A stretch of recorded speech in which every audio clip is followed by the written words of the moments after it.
अब आपको हम सुनवाते हैं सीएम धामी को।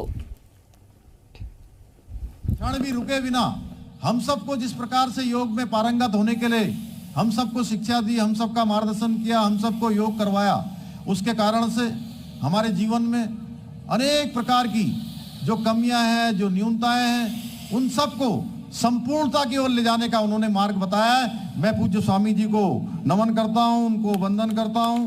भाइयों बहनों, योग भारतीय संस्कृति का अभिन्न अंग है और कोरोना महामारी के समय में, जिस समय में पूरा विश्व पूरी तरह से लाचार हो गया था, कोई दवाइयां भी काम नहीं कर रही थी, किसी प्रकार की अनेक प्रकार की जो आज ज्ञान विज्ञान की चीजें हैं वह भी काम नहीं कर रही थी। ऐसे समय में हम सब लोगों ने योग की महत्ता को और उसके महत्व से हम सब परिचित हो चुके हैं। आज की जो तेज भागती जिंदगी में जहां चुनौतियां बहुत ज्यादा हैं, वहीं तनाव भी भरपूर है। ऐसी स्थिति से लड़ने के लिए योग ही हमें शक्ति और ऊर्जा प्रदान करने का अगर कोई सबसे आसान तरीका है, कोई अच्छा साधन है तो योग ही है। योग और आयुर्वेद के साथ साथ पूज्य स्वामी जी और पतंजलि परिवार ने देश की संस्कृति के संरक्षण और संवर्धन हेतु भी निरंतर अनेकों कार्य किए हैं। आज मंच पर पूज्य स्वामी जी के साथ आचार्य जी और इन दोनों महान मूर्तियां हम सबका कहीं ना कहीं पथ प्रदर्शक करने का काम आप सब लोगों ने किया है। भाइयों बहनों, मैं ज्यादा न कहते हुए इतना कहना चाहता हूं कि हमारा मन अत्यंत चंचल है।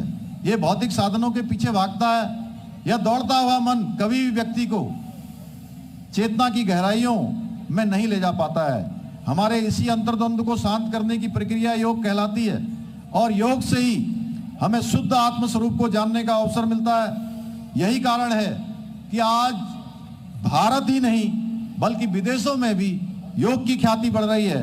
प्राचीन भारतीय पद्धतियों की महत्ता और उसकी वैज्ञानिकता सिद्ध हो रही है। हमारी देवभूमि की पहचान तो एक विश्व स्तरीय योग केंद्र के रूप में है और हमारी सरकार का पूरा प्रयास है, हमारा विकल्प रही संकल्प है कि हम इसको योग का केंद्र, योग की राजधानी, अध्यात्म की राजधानी और भारत की सांस्कृतिक राजधानी बनाने की ओर आगे बढ़ेंगे। इस पहचान को और भी अधिक सशक्त किया जाएगा। हम निरंतर इस दिशा में कार्य कर रहे हैं कि देवभूमि उत्तराखंड सनातन संस्कृति की वैश्विक राजधानी बने। आज इस कार्यक्रम से माध्यम से मैं सभी देशवासियों का भी इस कार्यक्रम से आह्वान करना चाहता हूं कि उत्तराखंड को हर स्तर पर उत्कृष्ट बनाने के लिए हम सभी को, जो पूज्य स्वामी जी ने आज लगातार 2 घंटे से भी अधिक समय से हम सबको योग की विधाएं बताई हैं, सभी को प्रतिदिन 1 घंटा स्वयं के निकालने का संकल्प लेना चाहिए और प्रतिदिन योग करना चाहिए।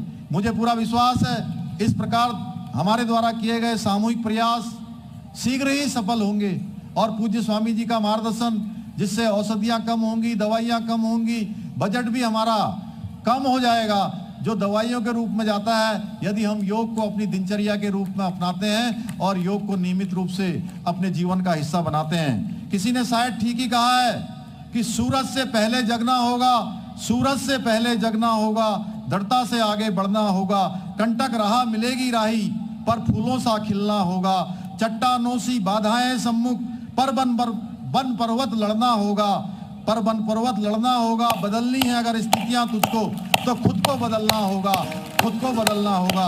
अंत में एक बार मैं पुनः आप सभी को योग दिवस की शुभकामनाएं प्रेषित करते हुए बाबा केदार व भगवान बद्री विशाल से, गंगा मैया से प्रार्थना करता हूं कि आप सब निरोगी हों, आप सब विश्व के कल्याण के लिए, देश को दुनिया का श्रेष्ठ देश बनाने के लिए और पूज्य स्वामी जी के बताए हुए पद चिन्हों पर चलते हुए हम सब इस काम को जो हमसे आज पूज्य स्वामी जी ने अपेक्षा की है उसको चरितार्थ करने का काम करेंगे, अपने जीवन में उतारने। और अभी सीएम धामी को आपने सुना, हरिद्वार में कुछ देर पहले उन्होंने योगाभ्यास किया बाबा रामदेव के साथ, उसका जिक्र करते हुए और वो भी इस बात का जिक्र करते हुए मन की शांति के लिए, आपके स्वास्थ्य के लिए कितना जरूरी है ये योग। ये मेगा कवरेज लगातार जारी, एक छोटे से ब्रेक के लिए रुक रहे हैं।